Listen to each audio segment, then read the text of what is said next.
Hi friends, group 4 எக்ஸாமுக்கு இன்னும் 50 நாள் தான் இருக்குது. இந்த 50 நாளில் நீங்கள் ஆல்ரெடி படித்த சப்ஜெக்ட்டு, படிக்காத சப்ஜெக்ட்டு இது எல்லாத்தையுமே சேர்த்து எப்படி டோட்டலாக ரிவைஸ் பண்ணணும், அந்த ஸ்ட்ராட்டஜி தான் இப்போ நம்ம பார்க்க போகிறோம். நம்ம யூடியூப்பில் ஒரு ஓட்டிங் போல் கண்டக்ட் பண்ணியிருந்தோம். ஒவ்வொரு நாளும் உங்களுக்கு படிக்கிறதுக்கு சராசரியாக எவ்வளோ நேரம் இருக்குது அப்படிங்கிற மாதிரி. அதில் அதிகபட்சமாக பார்த்தோம் அப்படின்னா 6 மணி நேரத்துக்கு மேலே ஒரு 38% மக்களுக்கு இருக்குது அப்படிங்கிற மாதிரி கொடுத்துருந்தீங்க. ஸோ அப்போ 6 மணி நேரத்துக்கு மேலே அப்படின்னாலே ஒரு 8 மணி நேரம் 10 மணி நேரம் கூட இருக்கலாம். ஒரு சில பேர் ஃபுல் டைமாக பார்த்தோம் அப்படின்னா 12 மணி நேரம் கூட படிச்சுக்கிட்டு இருக்கலாம். ஆனால் நீங்கள் கரெக்டாக ப்ரொடக்டிவாக ஒரு 6 மணி நேரத்துக்கு மேலே படிச்சிங்க அப்படின்னாலே ஈஸியாக கிளியர் பண்ணிடலாம்.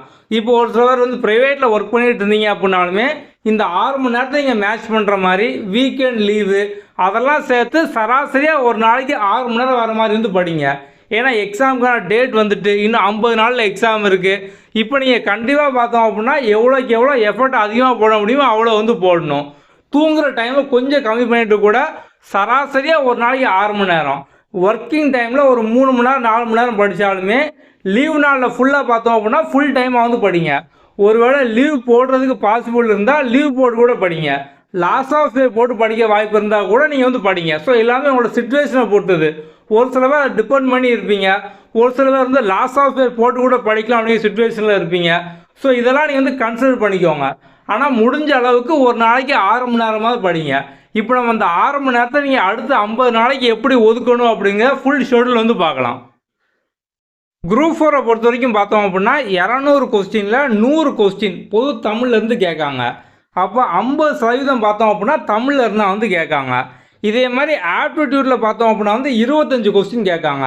கிட்டத்தட்ட 12%. நீங்கள் இப்போ தமிழையும் ஆப்டிடியூட்லேயும் ஃபுல் ஸ்கோர் பண்ணிங்க அப்படின்னாலே 125 வந்துடும்.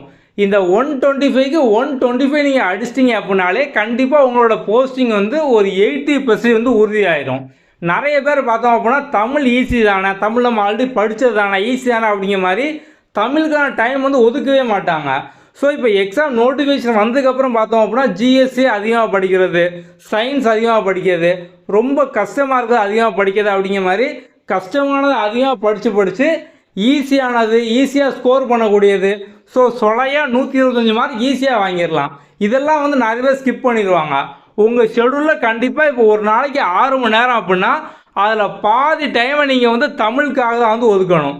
ஸோ தமிழில் நீங்கள் படித்தே திருப்பி படிச்சுக்கிட்டு இருங்க. தமிழை பொறுத்த வரைக்கும் சிலபஸ் அப்படிலாம் பார்க்காதீங்க. 6ஆம் கிளாஸ்லேருந்து 10ஆம் கிளாஸ் வரைக்கும் மெயினாக அட்டை டு அட்டை, அதாவது எல்லாமே படிக்கணும். ஸோ 11th 12th பொறுத்த வரைக்கும் பார்த்தோம் அப்படின்னா முக்கியமானது புக் பேக் கொஸ்டின் அந்த மாதிரி சிலபஸ் சார்ந்த மட்டும் நீங்கள் படித்தா போதும். ஆனால் மெயினாக பார்த்தோம் அப்படின்னா 6 to 10 ஃபுல்லாக படிச்சிருங்க. இது போக பார்த்தோம் அப்படின்னா நிறைய பேருக்கு பழைய புக் படிக்கணுமா அப்படிங்கிற டவுட் இருக்கும்.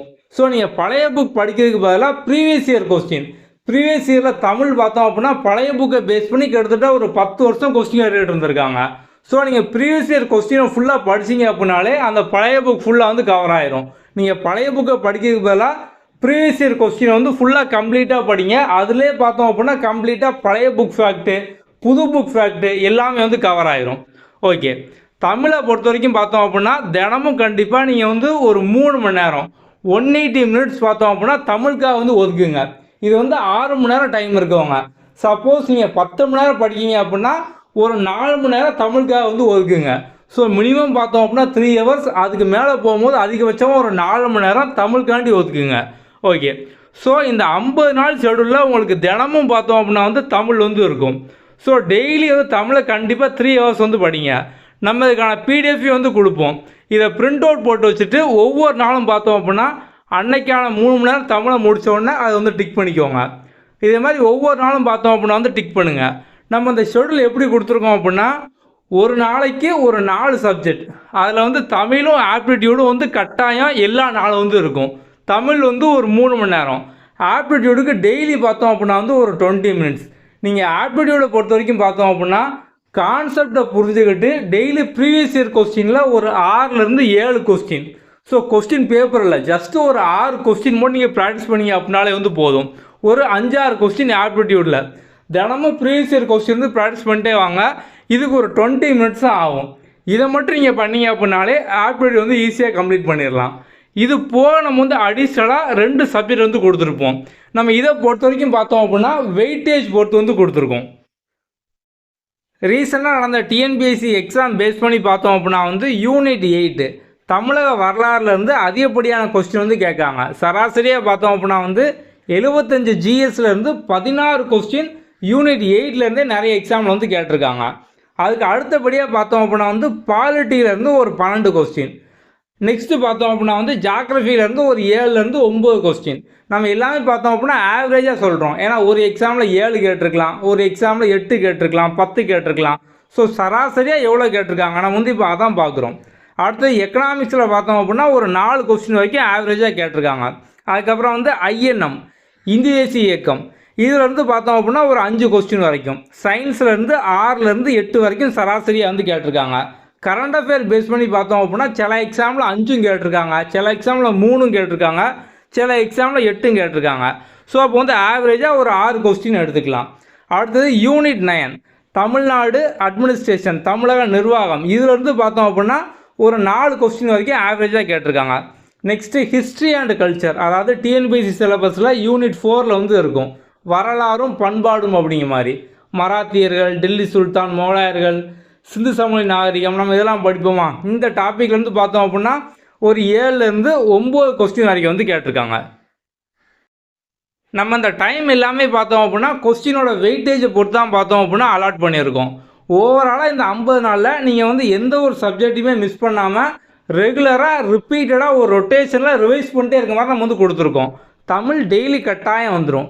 ஆப்டிடியூட் பார்த்தோம் அப்படின்னா தினமும் 20 நிமிஷம். ஸோ இப்போ நீங்கள் வந்து தமிழை வந்து ஒரு 3 மணி நேரம் படித்து முடிச்சிட்டிங்க அப்படின்னா தமிழை வந்து டிக் பண்ணிடுங்க. ஆப்டிடியூடை 20 மினிட்ஸ் முடிச்சிட்டிங்க அப்படின்னா டிக் பண்ணிடுங்க. ஸோ 20 மினிட் அப்படிங்கிறது நீங்கள் வந்து குறைஞ்சபட்சம் ஒரு 5 ப்ரீவியஸ் இயர் கொஸ்டினாவது சால்வ் பண்ணியிருக்கணும். 20 மினிட்ஸ் உட்காந்து ஒரே ஒரு கொஸ்டினை சால்வ் பண்ணி டிக் பண்ணக்கூடாது. ஓகே, அதுக்கப்புறம் வந்து இது போக மிச்சம் 2 சப்ஜெக்ட் இது வந்து ரொட்டேஷனில் வந்துக்கிட்டே இருக்கும். ஒரு நாள் பாலிட்டியும் யூனிட் 8ம். ஸோ யூனிட் 8 அப்படிங்கிறது பார்த்தோம் அப்படின்னா தமிழக வரலாறு. யூனிட் 4னு கொடுத்துருக்கிறது பார்த்தோம் அப்படின்னா ஹிஸ்ட்ரி அண்ட் கல்ச்சர் வரலாறும் பண்பாடும், இந்த டெல்லி சுல்தான், சிந்து சமவெளி நாகரிகம், மராத்தியர்கள் அதெல்லாம் வரக்கூடியது. யூனிட் 9 பார்த்தோம் அப்படின்னா நிர்வாகம் அட்மினிஸ்ட்ரேஷன். இந்த மாதிரி ரொட்டேஷனில் பார்த்தோம் அப்படின்னா ஒவ்வொரு நாளும் 2 சப்ஜெக்ட் வந்து வரும்.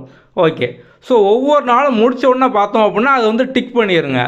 இப்போது நம்ம ஓவராலாக பார்த்தோம் அப்படின்னா இந்த டைம் ஃபுல்லாக கூட்டினீங்க அப்படின்னா ஒரு 5.5 மணி நேரம் அந்த மாதிரி தான் வந்து வரும். ஏன் அப்படின்னா இப்போ 6 மணி நேரம் நீங்கள் ஒதுக்கிருக்கீங்க அப்படின்னா தமிழ் முடித்தோன்னா ஒரு 10 நிமிஷம் வந்து கேப் கொடுப்பீங்க, ஆப்டிடியூட் முடித்தோன்னா ஒரு 5 நிமிஷம் கேப் கொடுப்பீங்க. ஸோ வந்து இதெல்லாம் நம்ம வந்து சேர்த்தே பார்த்தோம் அப்படின்னா நீங்கள் வந்து 6 மணி நேரம் படித்தா போதும். நம்ம அந்த மாதிரி தான் வந்து கொடுத்துருக்கோம். இந்த 6 மணி நேரத்துக்கு அப்புறம் நீங்கள் வந்து படிக்கக்கூடிய டைம் பார்த்தோம் அப்படின்னா வந்து உங்களுக்கு வந்து ஏதாவது சப்ஜெக்ட் படிக்கணும் அப்படிங்கிற மாதிரி தோணும். ஏதாவது நம்ம வந்து ரொம்ப நாள் படிக்காத மாதிரி இருக்கும். ஒரு சப்ஜெக்டில் நீங்கள் வந்து நிறைய டச் பண்ணாமல் இருக்க மாதிரி இருக்கும். அதெல்லாம் நீங்கள் வந்து இந்த 6 மணி நேரத்துக்கு அடுத்து இருக்கக்கூடிய டைமில் பார்த்தோம் அப்படின்னா வந்து படிச்சுக்கோங்க. இந்த 6 மணி நேரம் மெயினாக எதுக்கு அப்படின்னு பார்த்தோம் அப்படின்னா அடுத்த 50 நாளில் நீங்கள் வந்து ரொட்டேஷனில் பார்த்தோம் அப்படின்னா எல்லா சப்ஜெக்டையும் ஒரு 3 நாளைக்கு ஒருக்க 4 நாளைக்கு ஒருக்க ரிவைஸ் பண்ணிட்டே இருக்கணும். நம்ம அதுக்காக தான் ரொட்டேஷனில் வந்து கொடுத்துருக்கோம். ஸோ நீங்கள் இந்த ரெகுலராக ஃபாலோ பண்ணிட்டு வந்தீங்க அப்படின்னாலே எந்த ஒரு சப்ஜெக்டையும் ஒரு 3 நாள் 4 நாளுக்கு மேலே டச் பண்ணாமல் வந்து இருக்க மாட்டீங்க. இப்போ நீங்கள் இது போக படிக்கணும்னு நினைக்கக்கூடிய மிச்ச சப்ஜெக்ட்லாம் பார்த்தோம் அப்படின்னா இந்த 6 மணி நேரத்துக்கு அப்புறம் மிச்சம் இருக்க டைமில் ஃபுல்லாக உட்காந்து நீங்கள் வேறு எதெல்லாம் படிக்கணும்னு நினைக்கிங்களோ அது ஃபுல்லாக வந்து படிங்க. டெஸ்ட்டு போட்டு பாருங்கள். அது ஃபுல்லாக கம்ப்ளீட்டாக வந்து ப்ராக்டிஸ் பண்ணுங்கள். இந்த பிடிஎஃப் வந்து டவுன்லோட் பண்ணி பிரிண்ட் போட்டு வச்சுக்கோங்க. ஸோ நம்மளோட ஆப்பை நீங்கள் டவுன்லோட் பண்ணதுக்கு அப்புறம் பார்த்தோம் அப்படின்னா ஸோ இந்த இன்ஸ்ட்ரக்ஷனை ஃபாலோ பண்ணி நீங்கள் வந்து டவுன்லோட் பண்ணிக்கலாம். முதல்ல ஹோம் பேஜ் பார்த்தோம் அப்படின்னா இந்த மாதிரி தான் இருக்கும். இதில் அந்த கார்னரில் 3 கோடு இதை வந்து கிளிக் பண்ணுங்கள். அடுத்தது ஃப்ரீ மெட்டீரியல் அப்படிங்கிற மாதிரி இருக்கும். இதை கிளிக் பண்ணிங்க அப்படின்னா டாக்குமெண்ட் வரும். இந்த டாக்குமெண்ட்டில் வேர் டு ஸ்டடி. ஸோ இதுக்குள்ளே போனீங்க அப்படின்னா 50 டே குரூப் 4 ரிவிஷன் சீட் அப்படிங்கிற மாதிரி இருக்கும். முதல்ல டாப்பில் கூட வந்து இருக்கும். ஸோ 50 டே குரூப் 4 ரிவிஷன் சீட்டு இதை வந்து டவுன்லோட் பண்ணி பிரிண்ட் போட்டு வந்து வச்சுக்கோங்க. நம்ம இது போக பார்த்தோம் அப்படின்னா வந்து ஆப்பில் நிறைய ஃப்ரீ டெஸ்ட்லாம் இந்த இடத்துல கொடுத்துருப்போம். நீங்கள் வந்து அதையும் அட்டன் பண்ணி பார்த்துக்கோங்க. சப்ஜெக்ட் வைஸாக இருக்கும். கிட்டத்தட்ட ஒவ்வொரு டெஸ்ட்டும் பார்த்தோம் அப்படின்னா ஒரு 1000 பேருக்கு மேலே வந்து அட்டன் பண்ணியிருப்பாங்க. அப்போ நீங்கள் அந்த 1000 பேரத்தில் உங்களோட ரேங்க் என்ன, ஸோ நீங்கள் எந்த லெவலில் இருக்கீங்க அதெல்லாம் நீங்கள் செக் பண்ணி பார்த்துக்கலாம். உங்களுக்கு இது போக வேறு ஏதாவது டவுட் இருக்குது இல்லை வேறு ஏதாவது வீடியோ வேணும் அப்படின்னாலும் கீழே கமெண்டில் கேளுங்க. வேறு ஏதாவது டவுட் இருக்குது அப்படின்னா நீங்கள் வந்து வாட்ஸ்அப்லேயும் கான்டாக்ட் பண்ணலாம். டிஸ்கிரிப்ஷனில் உங்களோட வாட்ஸ்அப் நம்பர் வந்து இருக்கும். ஓகே, அடுத்த வீடியோவில் பார்ப்போம். தேங்க்யூ.